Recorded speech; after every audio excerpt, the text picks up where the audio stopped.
El sistema de emisoras Atalaya presenta su programa El Personaje de los Viernes, bajo la conducción del ingeniero Andrés Mendoza Paladines. Anécdotas, recuerdos y vivencias especiales. Esto es El Personaje de los Viernes, por los 680 kHz de Atalaya, una potencia en radio. Bienvenidos.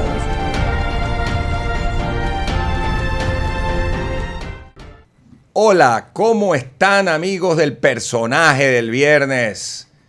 En esta nueva edición del Personaje del Viernes tenemos a uno de los grandes futbolistas de nuestro país de la década de los 80, 90, y ya nos va a decir, porque yo no recuerdo si también jugó ya hasta... yo creo que Clever, de lo que me acuerdo, jugó hasta finales en los 90, ¿no? Ya le vamos a preguntar, pero hasta los finales en los 90.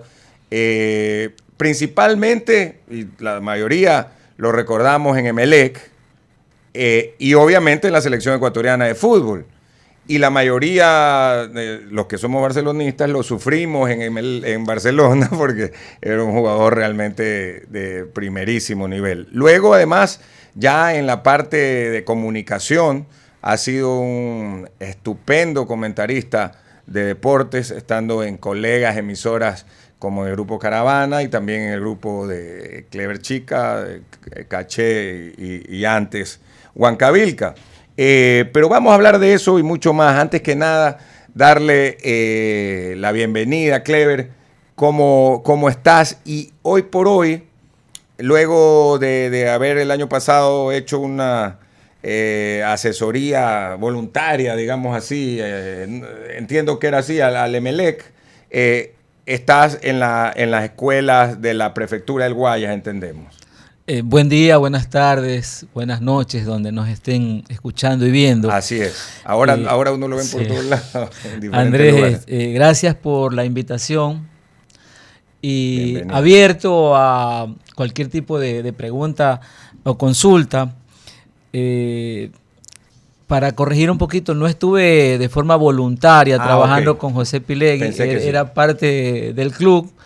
Lamentablemente, sobre todo para mí, que he sido un hombre identificado con Emelec, esta permanencia fue muy corta, fugaz, pasajera, y siempre queda ese sentimiento de no poder hacer un poco más por la institución que a uno lo vio crecer en el fútbol por diferentes motivos, ¿no? Así que, Andrés, pues a la orden. Y sí, yo jugué década de los 80 y jugué hasta el final de los años 90. De los 90, veo que hasta el 98. Exactamente.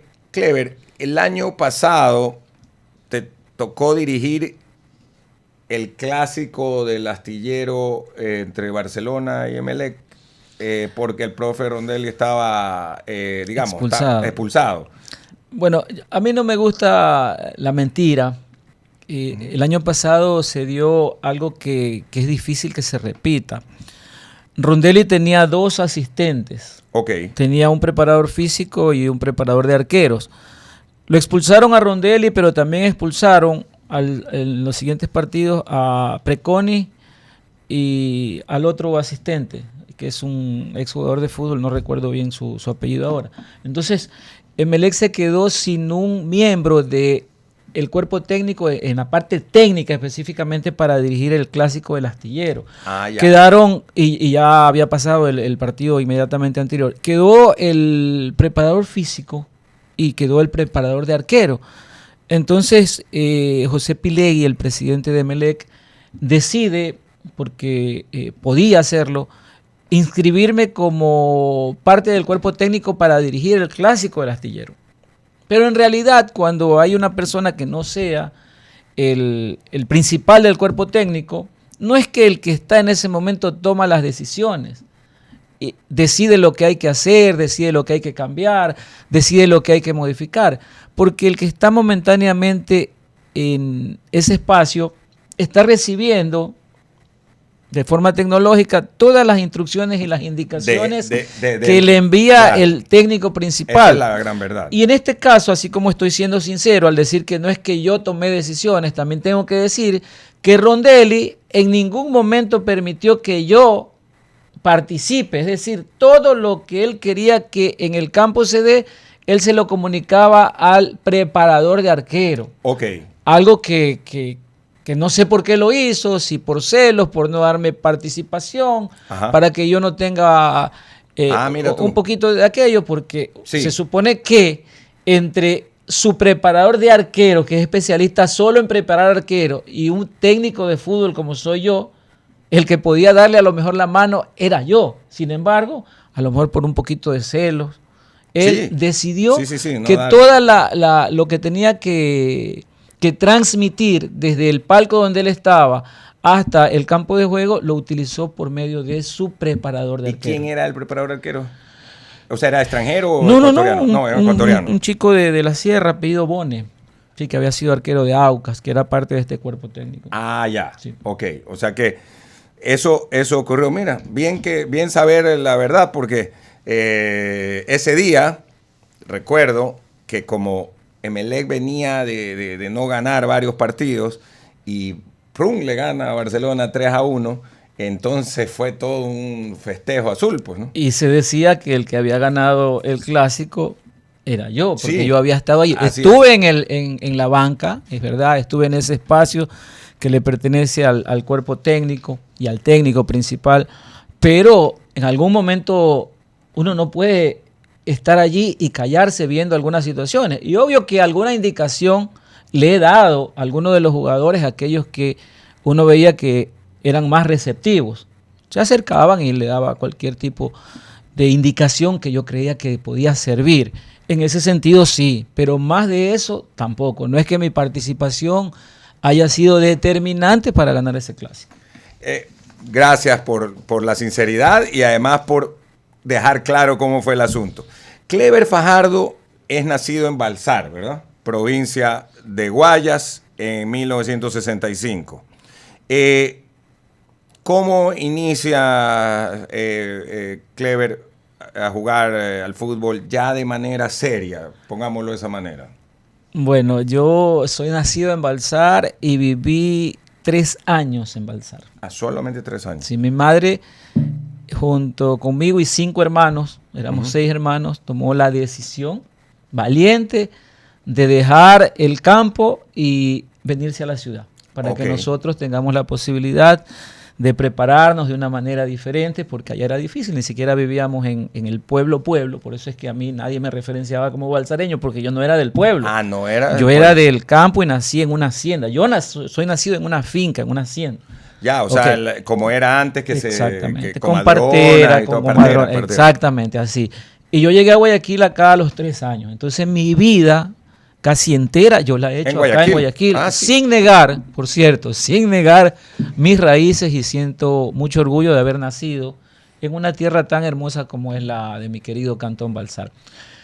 Entonces he vivido aquí en Guayaquil, he estudiado en una escuelita que se llama Liceo Santana, pero la parte deportiva comienza en el colegio en el que yo estudié, porque yo estudié en el Vicente Rocafuerte. Ok, glorioso. Un colegio, el glorioso Vicente Rocafuerte, donde hay una BR, hay un campeón. Eso lo recitamos desde pequeñito y lo aprendemos como el himno nacional. Pero eso no solo queda en letra, eso era una realidad, porque innumerables los deportistas de gran nivel que han salido del Vicente, y en el campo futbolístico también muchos que llegaron a la primera categoría. Como Raúl Avilés, ¿no? Como La Turbina, como Jesús Cárdenas, como Jimmy Montanero, como Juanito Triviño, muchos. Me quedo corto y no quiero seguir nombrando porque me podría olvidar de alguien. Y allí yo comencé a jugar fútbol, en las selecciones del Vicente, que eran unos torneos extraordinarios, pero el fútbol en serio, como tú dices, llega cuando uno participa en un club de fútbol. Entonces yo fui a probarme al Emelec. El técnico era Eduardo de María, el gordo de María. El gordo de María, que había sido también futbolista de Emelec. Y él era el asistente técnico de el Verdugo Hover, uruguayo. ¿Ya qué edad más o menos, Clever? La mía. Sí. Yo tenía 17 años. 17 años, pero antes de eso... Ya yo había hecho mis divisiones menores en el colegio Vicente Rocafuerte, que eso era... Claro, pero era como que estuvieras en la mejor escuela de fútbol. Exactamente. Entonces, con el profesor Varela, que fue uno de los entrenadores de lujo que yo he tenido en mi vida. Llegué con el gordo, de María. De allí nació y creció una relación afectiva extraordinaria entre él, porque casi como que me toma como un hijo. Ok. Me hace inscribir el mismo año en la primera categoría. Y ya eso fue el año 82. Y ya el año 84, de la mano de el Ñato García, él me hace debutar en la primera categoría. Ñato, entrenador. Eduardo García, entrenador del equipo principal, el año 84, me hace debutar en Quito frente al Deportivo Quito.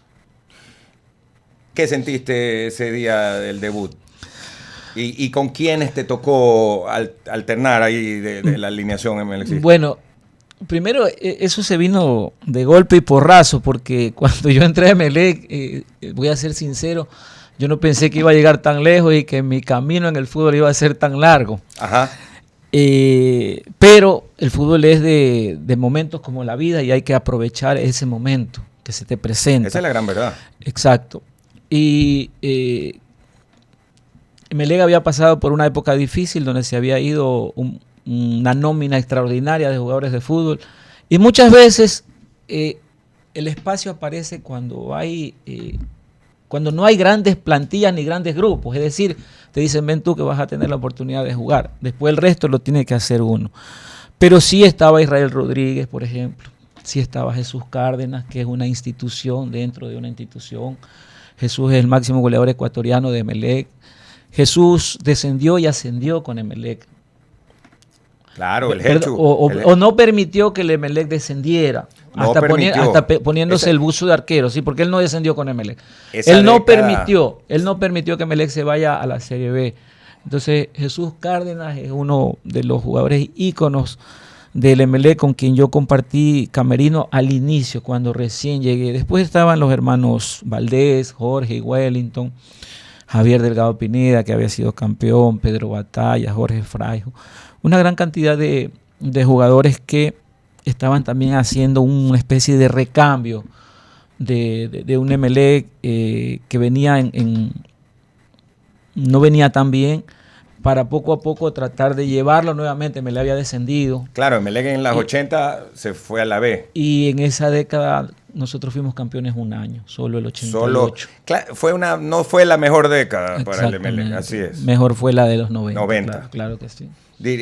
Temas de directivas, todo eso, ¿no? Yo sí lo recuerdo. Más bien, Barcelona tuvo una gran década en los 80, sí. Luego que quedó campeón 80-81, el 85 otra vez.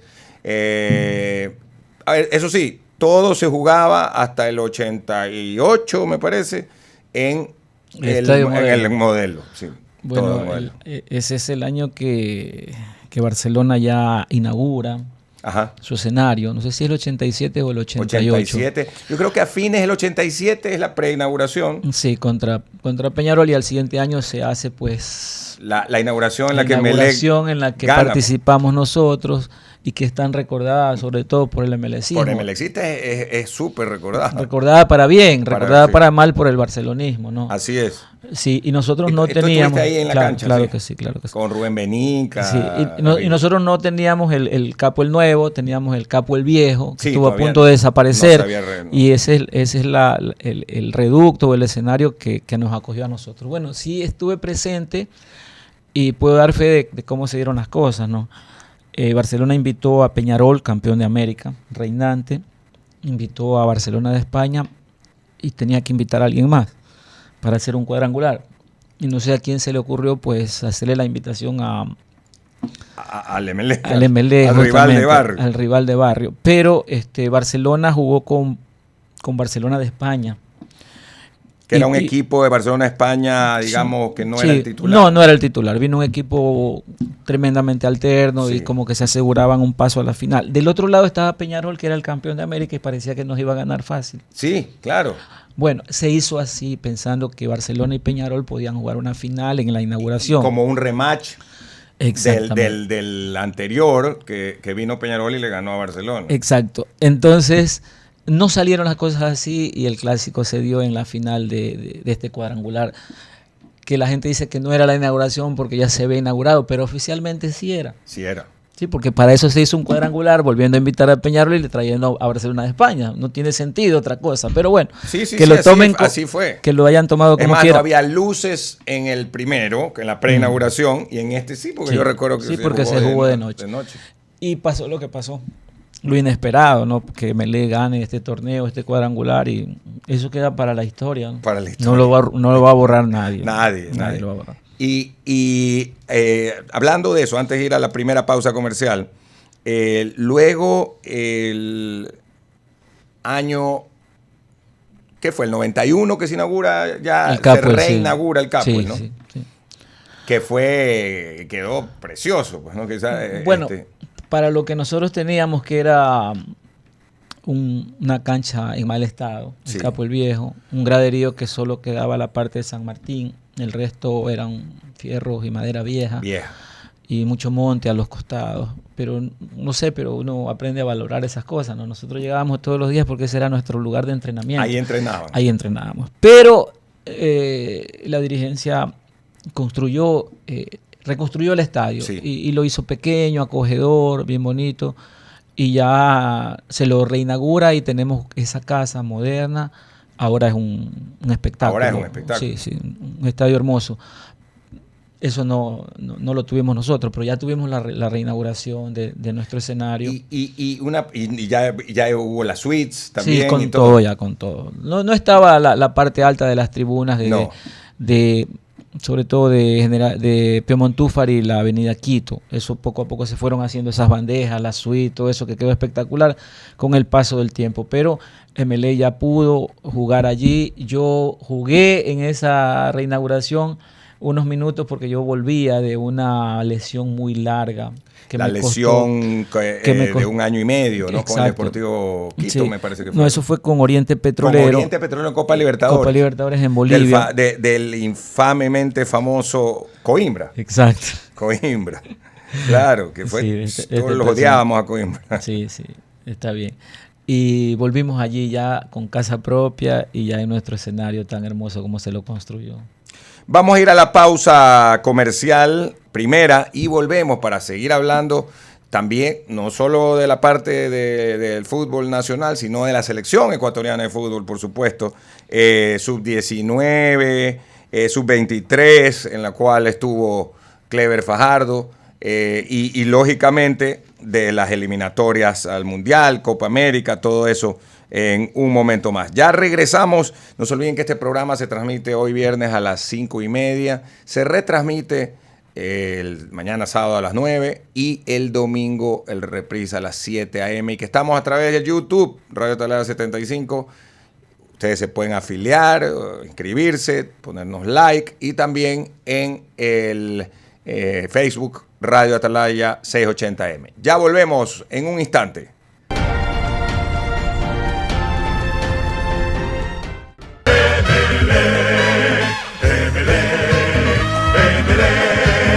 Es el grito que se escucha en el estadio.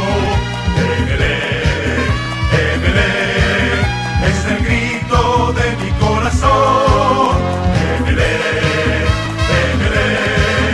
Corazón fue ese coraje de campeón. En tu cancha de visita nadie te puede vencer.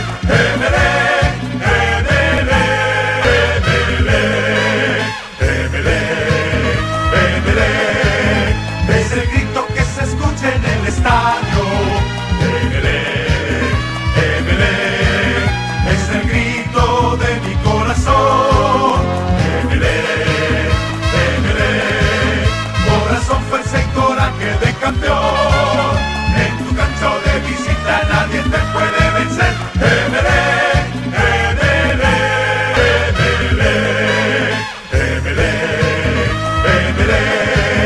Es el grito que se escucha en el estadio.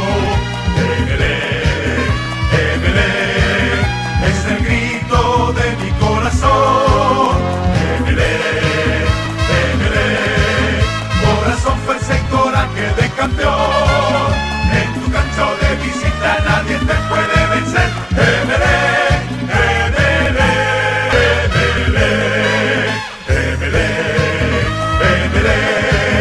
Es el grito que se escucha en el estadio.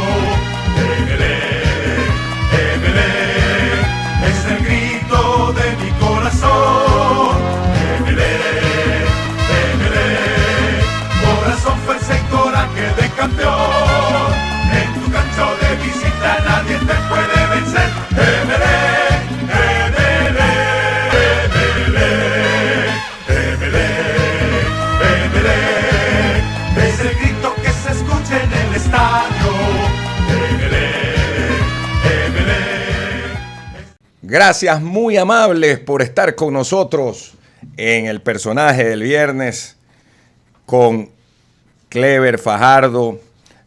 Es Clever Emilson Fajardo Barzola, ¿no? Emilson. ¿Y cómo así, Emilson?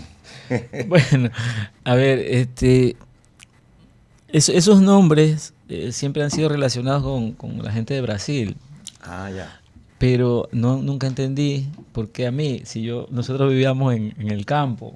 Claro, ¿por qué? Porque... A lo mejor si vives acá en la ciudad y tu padre es futbolero, vamos a ponerle los nombres. Por ejemplo, yo a mis hijos les puse Jair, Joao, Clever. Ajá, porque eres futbolero. Porque me gusta, me identifico con el fútbol brasileño, pero mi padre era un hombre de campo que ni siquiera sabía de fútbol. Mi mamá menos, entonces no entendí nunca. Pero bueno, esos nombres ya. Me cayeron bien porque yo me identifiqué siempre con el fútbol de Brasil.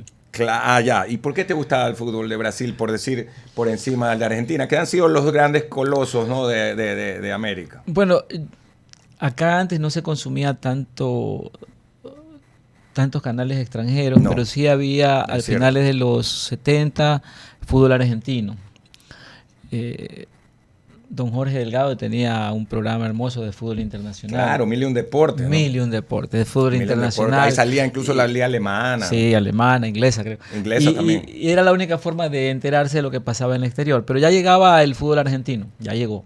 Y yo vi fútbol argentino a finales de los 70, pero yo vi fútbol brasileño a los inicios de los 80. Okay. Y mi ídolo en el fútbol se llama Arthur Antunes de Coimbra, Zico.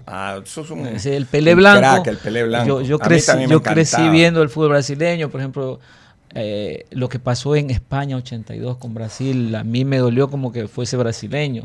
Claro, que con ese claro. equipazo que tenían Pero es que no hayan podido ser campeones. Creo que los ecuatorianos que no habíamos ido al Mundial hasta el 2002, nuestro equipo Era principalmente era Brasil, ¿no? Pero ahora yo veo que se ha desatado la fiebre locura por los argentinos. Sí. Y yo soy de River y yo soy de Boca. Sí, y es verdad. yo les pregunto, ¿y ustedes no ven fútbol brasileño por esa causa? ¿No ven el Brasileirao?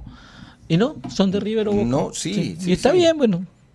Pero yo pienso que ahí tiene mucha influencia la parte mediática, ¿no? Sí, ¿no? De exactamente. Fox, Sí. ESPN, Sí, por ahí mucho va. de eso, ¿no? Porque no es explicable. Y lo otro, la presencia en este siglo de Lionel Messi Bueno. es muy grande hacia la selección argentina, ¿no? Sí, definitivamente. ¿No? Antes con Maradona, Ujú. ahora con Lionel Messi.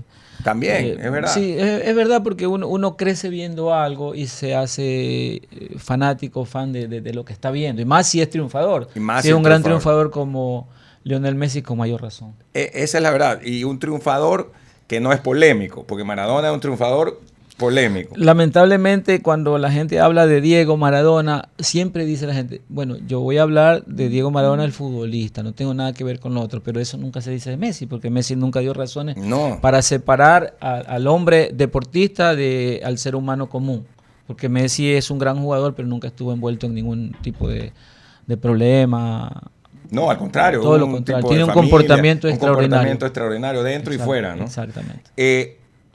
Volvamos al tema que, como habíamos planteado, ¿cómo te convocan la primera vez a la selección sub-19? En esa época, pues no es como ahora que hay sub-15, sub-17. No había. No, entonces sub-19 era la juvenil, básicamente, Sí, ¿no? exactamente. Y sub-23 para la olímpica. Exacto, sí. Yo hice un primer año casi como que revelación juvenil en el fútbol ecuatoriano en primera de Emelec. Fui la revelación del campeonato. Ujú. Sobre todo la figura joven del balompié, el jugador que apareció junto con Alex Aguinaga, los jugadores que aparecimos en buen nivel. Entonces, ese nivel mostrado el año 84 hace que el técnico de la selección sub-19 me convoque a mí a ese sudamericano en Paraguay. Ya. Ese fue el inicio de una permanencia importante hasta que la lesión no me permitió más Claro, de la lesión permanecer en la el año 90 en fue la selección. lesión, ¿no? Sí. Y nuestro fútbol, como tú bien lo reconoces, no tenía su 17, no tenía su 15, es decir, no había un proceso en selección. Es por eso, una de las razones, porque, a ver, los argentinos a lo mejor sí lo tenían, quizás los brasileños también, Claro, o tenían claro. otro tipo de entrenamientos y llegaban en mejores condiciones. No nos iba bien en las selecciones menores, teníamos un equipazo. Yo veo jugar a las selecciones de ahora que tienen tremendos jugadores. Sí. No sé dónde van a estar después de unos cuantos años, pero la selección juvenil en la que yo participé tenía a Ivo ver. Ron, Muy buen jugador. tenía a Pedro Muñoz, Gran jugador también. a Goleador. José Guerrero, Muy bueno. a, José Lupo Guerrero. sí, a Pietro Marcetti, Puchiga. a Alex Aguinaga, Alex. No, pero una selección al Pulgarcito Alcíbar, por ejemplo. tan gran lateral. Sí, entonces teníamos un equipazo. Pero era un equipazo. Por supuesto que sí. En ese momento todos éramos jugadores juveniles, que después hemos brillado en la participación. Y la sub-23 que tuvimos después era de escándalo, porque sumado a lo que le nombré, teníamos a Mauricio Argüello, Claro. Bertón Ayala, Edgar Domínguez, el Flaco Verduga, Wilson Macías, Raúl Avilés, Alex Ceballos. O sea, era. Era algo impresionante. Por eso digo, esta sub-23 que jugó ahora, yo me pongo a repasar Olger Quiñones, lo que teníamos nosotros, y era una selección de gran nivel. Claro, de nombres. Sí. Algo que pasa ahora que no sucedía en ese entonces. Nosotros teníamos ese grupo de jugadores, pero la selección argentina tenía también, porque no se iban tan rápido los jugadores a Europa. Claro. Entonces ellos también tenían selecciones poderosas. Porque los jugadores estaban Allí, estaban en Brasil, y estaban en Paraguay y en Uruguay. Unos cuantos Buen punto. estaban en Europa. No se iban todos. Igual Uruguay. Entonces eso era una fuerza futbolística a la que nosotros nos Claro. enfrentábamos. No teníamos tanta opción. Y no teníamos experiencia porque no jugábamos tantos partidos. Como ellos que tenían a toda esta playa de que no se iba, sino en Exactamente. efecto, sino después, y no tantos jugadores. No había, con esto de la Unión Europea, se abrió también de que pues, los nacionalizados, Y la doble nacionalidad. en esa Exacto. época no había, tenía que tener un cupo para extranjeros en los equipos europeos. Entonces se abre desde el 2000 esto y Y cualquier cantidad de jugadores que sacan la nacionalidad portuguesa, española, y se italiana. van, y los se van. compran jovencitos. Acá a una joya del fútbol ecuatoriano ya lo compró el Chelsea el año pasado. Hay un Sí. brasileño que ya lo compró el Real Madrid. Y todo lo que va apareciendo, están los famosos scouting ahora que se encargan de estar observando jugadores en todas las partes del mundo. Y lo que medio aparece por allí que causa algo de sensación, vaya para allá. Así se fue Moisés Caicedo, un jugador que costó, que es el pase más caro en la historia de la Premier League y que hoy también lo están catalogando como el mayor fracaso. Así, en pocos meses. Sí, Sí. en un lapso tan corto. Entonces, así está el fútbol ahora. No es culpa ni del futbolista ecuatoriano ni No. del fútbol ecuatoriano que ellos hayan decidido pagar esa cifra. Es el mercado de la Premier League. ¿Y por Es qué una el locura. Chelsea hizo ¿Y esta por qué lo hace? contratación? Porque también lo quería Liverpool, porque Claro. también lo quería el Arsenal, y entonces se convierte en Una una puja. competencia, en una puja, una pugna, y aquí es al mejor postor, al que ponga más billetes. Claro, o sea, y son jugadores, en efecto, que los andan a la cacería de chicos de 16 años, 15 años, que los llevan con familia y todo. Sí, y no los dejan madurar. Ujú, claro. Porque Moisés es un chico jovencito, Jovencito. que ya juega en nuestra selección porque tiene un gran nivel, pero no maduró futbolísticamente y lo convierten en el pase más caro cuando a lo mejor ni mental ni futbolísticamente está preparado para asumir un rol tan determinante en un fútbol tan competitivo, porque hoy la Liga Premier es la mejor liga del mundo. Del mundo. Y ahí están nuestros jugadores. Y en donde va a uno de los mejores equipos en los últimos 20 años, de la mejor liga del mundo, con una serie de jugadores que también son superstars, pues, ¿no? Sí. Entonces no es como en el Brighton, digo yo, donde eran, digamos, más chicos más jóvenes, menos estrellas, aunque jugaban un gran fútbol. Bueno, allá ellos lo van llevando poco a poco a los jugadores, porque al propio Moisés lo contrata el Brighton y lo presta a un equipo de Bélgica, me parece. Ya, o Y- sea, se fue a Bélgica, Sí, esa parte pero no sabía. Una temporada. Una temporada. Bueno, pero Poquito. con eso lo... Claro, le dan ya estás en experiencia. Europa, ganas un poquito de experiencia y vuelve al Brighton. Lo que a lo mejor ni el chico esperaba era que su paso por el Brighton sea tan bueno que eso provoque que los equipos más importantes de la liga más importante del mundo pongan los ojos en él. Claro. Entonces él después tiene que asumir, no voy a decir, no, yo no quiero. Porque acá hay mucho en juego. Hoy esto es un negocio, pero terrible. Ese equipo recibe o la transacción ronda los 140 millones de dólares y de allí calcula el 15% que va para el jugador. Entonces es una cosa impresionante.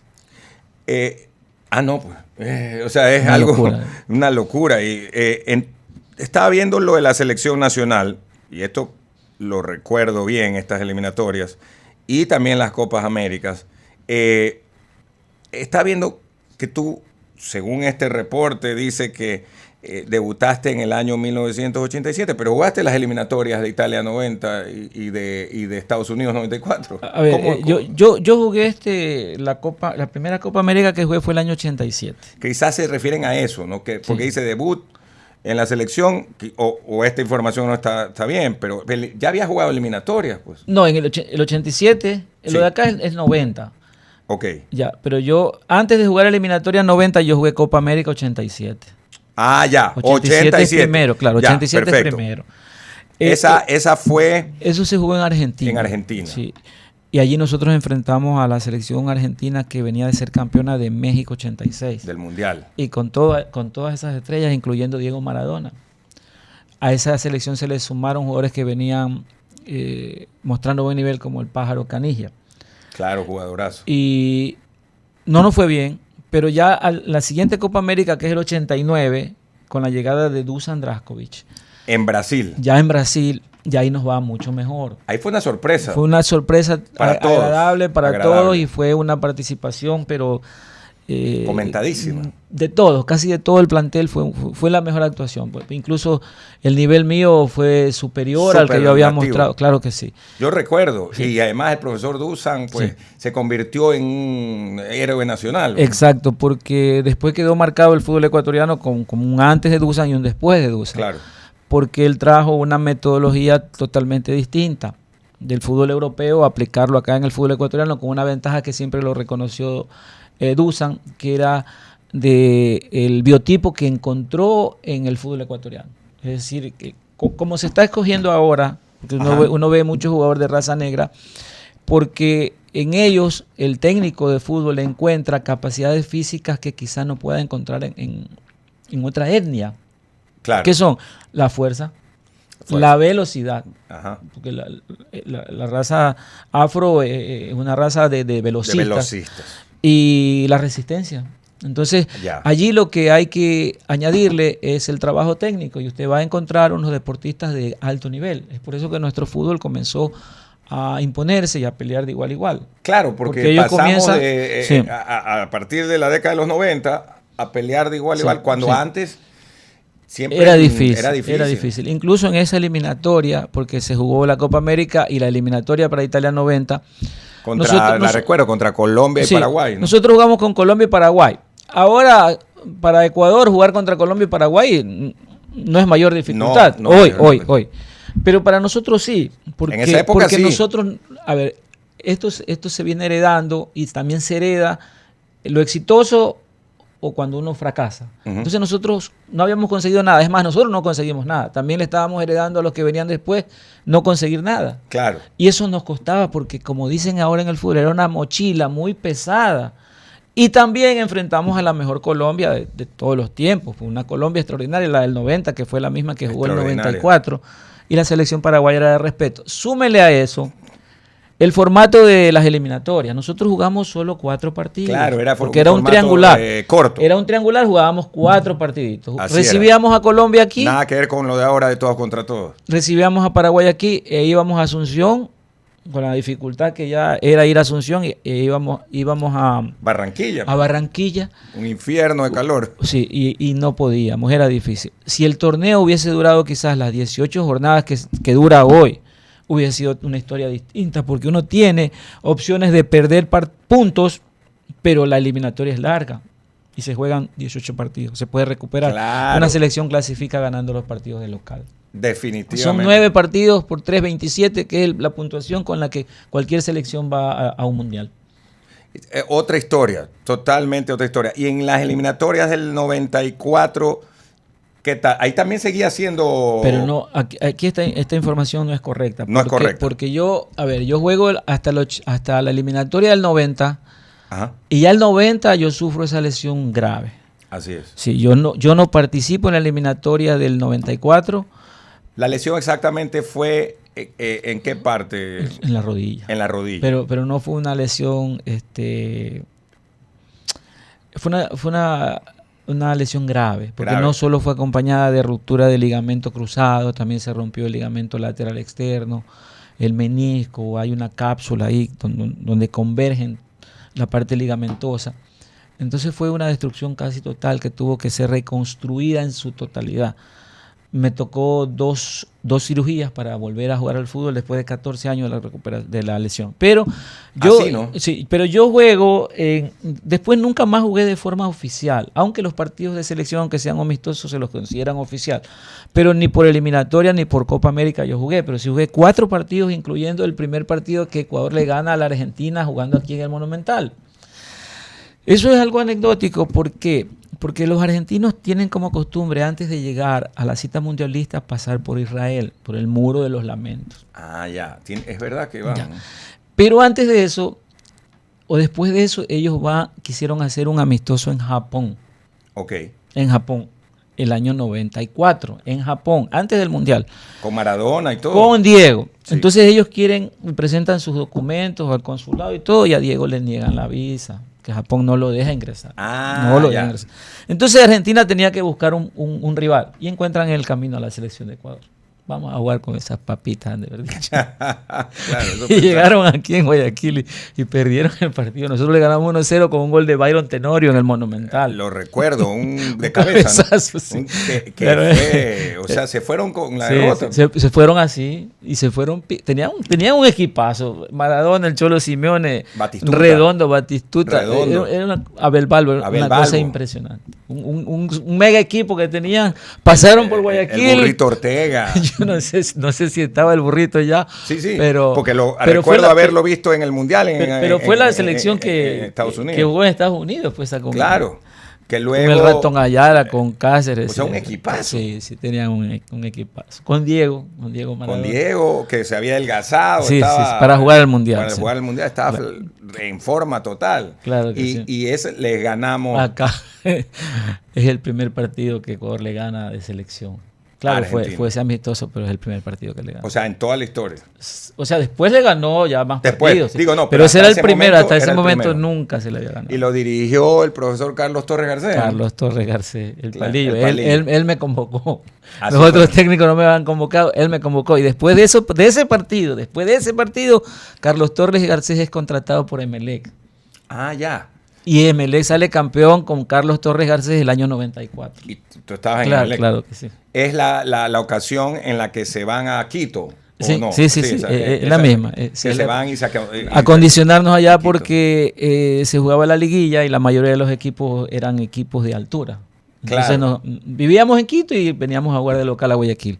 Y cuando jugábamos en Quito con un equipo de Quito ya no sentíamos tanto los efectos de la altura. Y cuando venían a Guayaquil no les molestaba. No, estar no allá. porque la gente a veces desconoce la parte fisiológica y la ventaja que tiene el deportista que vive en la sierra es que ellos desarrollan una mayor cantidad de glóbulos rojos que nosotros. Claro. Entonces cuando vienen acá, el glóbulo rojo es el que transporta el oxígeno y ellos tienen más facilidad que nosotros cuando vienen acá porque tienen cerca de 1 millón de glóbulos rojos más que el costeño. Entonces a ellos no les afecta, a ellos lo que les molesta es el calor o la deshidratación. La deshidratación. Que usted con agua, con las bebidas ahora hidratantes, Claro. no lo supera. Pero la altura no la superamos con nada, porque la altura siempre va a estar allí. Y se jugaba a las 11 de la mañana, las 11 12 de de la la mañana. mañana, no como Exacto. ahora, además, con unos solazos, pues, ¿no? Aparte de Tremendo, todo. sí, sí. Antes de, porque yo sé que el tiempo se nos viene corto, quería preguntarte, ahí vuelven a Emelec, y los 90 es una década en que Emelec tuvo buenas, Sí, sí. bueno, Sí. no solo resultados, sino buenos equipos, lo recuerdo claramente, ¿no? Estuvo el profe Capitano. Sí. Con ellos yo volví a jugar en un nivel o con un porcentaje de acercamiento a lo que jugaba antes de la lesión, Ajá. con el cuerpo técnico de Salvador Capitano. Yo volví, eso fue el 93, Emelec tuvo... ¿Quién más estaba ahí? Bueno, Tenía un equipo sí, sí. argentino, ¿no?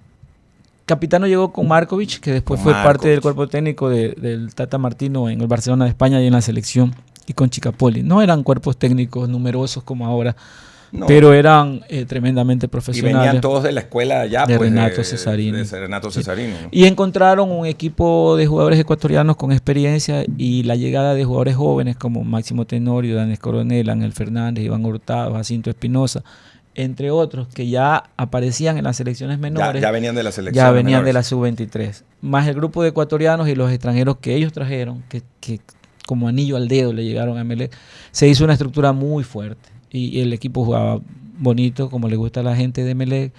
Al capo él se iba y se disfrutaba de partidos atractivos y emocionantes.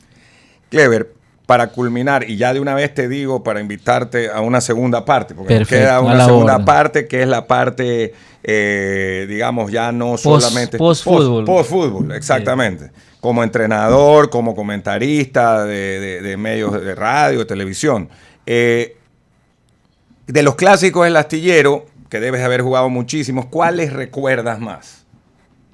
El primero y el último. A ver, entonces, ¿cuál es el Porque primero? El primero es el capo. El pero primero, en el modelo. El primero uno no se puede olvidar, ¿no? Lógico. Porque es el debut en un clásico. Ese clásico lo ganamos 4-3 en el Estadio Modelo y fue un súper clásico. Porque lo ganaba Barcelona, lo ganaba Emelec 2-1, lo ganó Barcelona 3-2 y nosotros le dimos la vuelta 4-3. En una noche espectacular de Jesús Cárdenas. Ah, ya. De Jesús Cárdenas. Eso fue el año 84. 84. 84. Pasó mucho tiempo, se jugaron muchos clásicos. No me puedo olvidar del clásico De la inauguración que le llaman el Monumentalazo. el Monumentalazo. No me puedo olvidar del clásico de Vidal Pachito que se acuerda todo el mundo, que le hizo Carlos Luis Morales. Ah, ya. Pero el último clásico, me acuerdo del primero y del último, porque el último le ganamos a Barcelona 2 clásicos en 3 días. ¿Y cuándo fue eso? Eso fue el año 96. Ya. Que jugaba, ¿Dos clásicos? Sí, porque ¿O jugamos. tres? A ver, dos clásicos en 3 días. Sí, porque jugamos miércoles y volvimos a jugar el fin de semana. Ganamos en el Monumental 1-0 con gol de Graciani. Y en el modelo Ya le estaba ganamos. Graciani, Sí, igual. ya estaban Graciani igual. Y en el modelo le ganamos 3-0 Ah, ya. en esa tarde. Y clasificamos a una final contra Nacional de Quito. Pero esos son los clásicos que yo más recuerdo. Pero es que imagínate 2 y con esos resultados Y- en el del 96. Y la gente dirá, y el pero otro de 4. no te acuerdas de los que perdiste. Bueno, tengo que acordarme de los que gané, Claro. porque jugué tantos clásicos. Obvio, la gente- Hemos perdido en el Monumental. Una noche de lluvia intensa, nos hizo un gol Rubén Darío Insúa de tiro libre, por ejemplo, en Ajá. el estadio Capwell. Perdimos ese partido en nuestra casa. Ese partido estuve ahí. Yo me acuerdo Sí. el gol de tiro libre de Insúa, Sí. que fue, y lo festejamos. Barcelona tenía un gran equipo Sí. también. Y eso O sea, fue el año 92, creo. Sí. Partidos de Copa Libertadores. 92, no lo recordaba el año. Partidos de Copa Libertadores, cuando Barcelona lo deja con el gol de Uquilla. Ya esos clásicos ya no los jugué, pero sí jugué el primero, que fue en el Monumental Ajá. de Copa Libertadores. Entonces ahí, O sea, y dentro de estos clásicos del astillero, una pregunta final. ¿En alguno te tocó marcar? no. No, porque yo no. sé que tú eres volante No, sí, más defensivo, bien defensivo, pero con proyección. No, en ninguno te tocó, me tocó marcar. Hubiese sido hermoso, pero no. Claro, que este sí. es también parte de la historia futbolística, ¿no? Clever, muchísimas gracias. Desde ya te invitamos y ojalá podamos hacer la segunda parte post retiro Sí, del señor. profesionalismo. Por supuesto que sí, a la orden. Y un gusto haber estado acá. Un abrazo para todos. En el personaje del viernes, Clever Emilson Fajardo Barzola, ídolo en el Emelec, también en la selección ecuatoriana de fútbol, extraordinario jugador, también en la parte de la dirección técnica y comentarista de fútbol.